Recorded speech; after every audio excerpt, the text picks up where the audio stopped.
Welcome everyone to Don't Fear Finance. Today we'll be discussing a topic that isn't about the stock market or gaining money from different purchases or investments. In this video, we will be talking about why the wealthy and financially free save to invest and not save to save. If you don't save to invest, then it could be detrimental to your journey to financial freedom. If you aren't planning on becoming financially free, then you should still do this because it will make sure that you aren't struggling for money or that you aren't living paycheck to paycheck. If you don't do this and you put all of your money into a savings or checkings account, then it will actually decrease in value and you will actually be losing money due to inflation and bank fees. In this video, we will be discussing the main reasons why saving to invest gains you more money in the long run, the different investments that will make you the most money possible, the disadvantages and consequences to not saving to invest. Before we continue, make sure to like and subscribe as well as comment down below saying that you did because I'll be responding to all of your comments. So sit back, relax, and enjoy. There are so many advantages to saving to invest. The obvious one is that over a period of time, usually the long run, you will see your bank account grow much larger than it was before you started to invest. Why? Well, there's this thing called compound interest. It is the power to grow your money without you having to touch it or do any work for that money. It makes your investments passive income. The growth of money through compound interest has made so many millionaires and billionaires richer and richer each year. The answer to the almighty question of why do the rich keep getting richer is complicated, but a large part of it is because they know about the power of compound interest. If you were to save to invest, then you can use this power of compound interest to your advantage and increase wealth. Another huge part of the benefits of saving to invest is that you won't be spending any extra money that you would have had in your bank account on useless items. If you see money in your bank account, then you would be tempted to buy things that you don't need and you only get for short-term happiness. I'm going to tell you a secret. The richest people in the world don't have much money in their actual bank account. Where is that money then? Investments and assets. The two richest people in the world, for example, Elon Musk and Jeff Bezos, they have quite a lot of money in cash compared to you and I, but the majority of their wealth is in their company stocks and shares.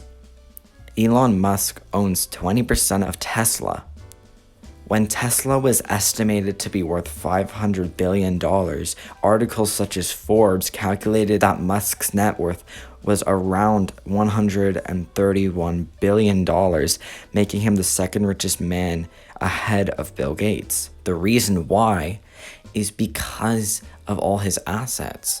They've grown so much that his net worth has grown to be so much. If he had just money in cash, then he would still be making a lot because Tesla has a lot of annual revenue. But because of his shares and assets in Tesla, he has become the second richest man in the world and is probably going to surpass Jeff Bezos in the next decade or two. Which investments are the best to invest in for long-term gain? There are so many. First, let's talk about the most popular and hyped up investment, the stock market. The stock market is the investment that you need to be careful and smart in. Companies are risky. There are always new trends. There are always new industries popping up.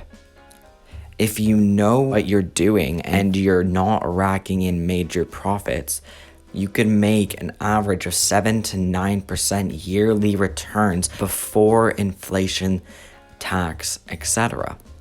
If you invest in the same companies and buy shares for a long period of time, you can make quite a lot just from dividends. Dividends are more of a short-term game.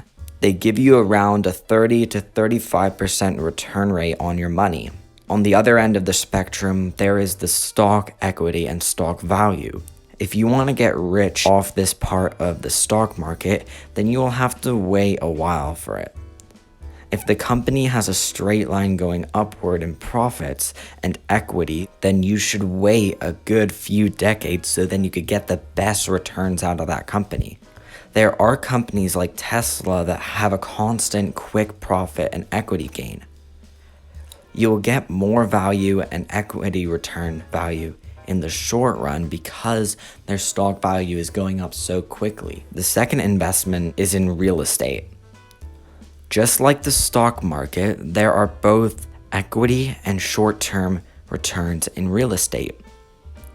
The equity part of real estate is in the home itself, not in the actual four walls of the home, but how much of the home you own. The way to calculate the amount of equity you have is to subtract the amount of bad debt from the actual home value. So if your home were to be worth $300,000 and you have $50,000 of bad debt in that home, then there is $250,000 of equity in that home that you own. This could work in two situations. The first one is that you buy that home only to be rented out.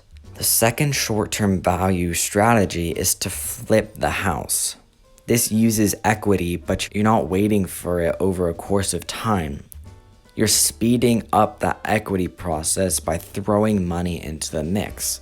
How? Well, you're renovating it. You're painting the house. You're putting on an extension. You're putting in new floors. You're doing all of these things so then you can just gain equity over a course of time or gaining equity right then and there, so then you could sell it for a better profit and for a higher price than you bought it for. Where do you put your money after you get that paycheck at the end of the month?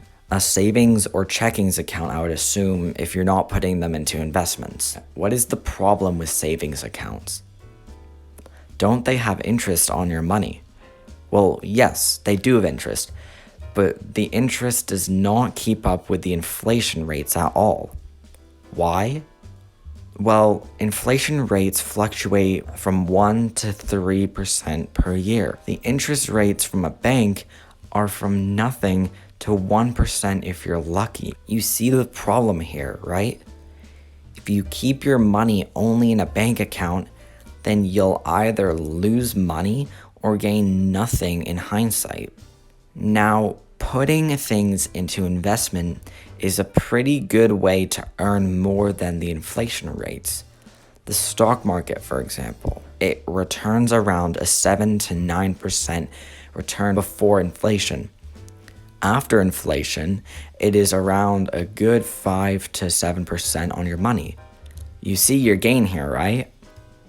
There is nothing wrong with putting money into savings account if you have a plan for where that money is going to go. By this, I mean your expenses such as food, utilities, energy, housing, mortgages, that kind of stuff. If you don't put money into investments, then you could spend more money on wants, such as that nice watch you've wanted, or that car you've wanted, or those Gucci clothes you've been craving for a long time. If you don't have money in your bank account at the end of the month after putting them into investments and needs, then you could stop the process and problem of spending more or all of the money on things that you don't need in the future. So what are the consequences of not saving to invest?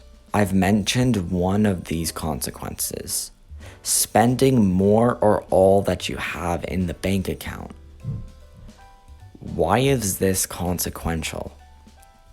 Well, it may not be super consequential right now. Paying for a lot of wants and your needs and ending up with no money at the end of the month doesn't seem too consequential right now, but in the future, it could really mess up your financial freedom and future. Why?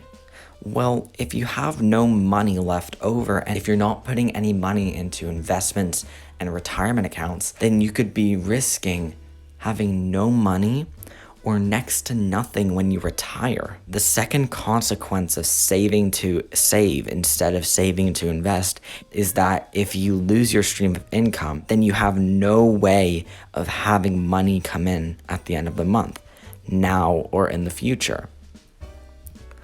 I've seen so many situations where people lose their job but are all right because they have an income stream through investments. I've also seen situations where people lose their job and don't have a safety net and are financially ruined. Saving to invest may not seem like the most luxurious thing or the most cool or in style thing right now, but it can make you financially free and less stressed about your future financial situation. Saving to invest is overlooked quite a lot when people are planning their finances in future. I feel that when people are planning how they're going to be rich and successful, they don't take into account that they have to invest. That's part of why people fail in business, success, financial freedom, and life. Investing isn't something that is supposed to be flashy and something to brag about, but when you do this, you can make your life a lot less stressful. Anyways, thank you guys so much for watching until the end. I really appreciate it, and I'll see you in the next video.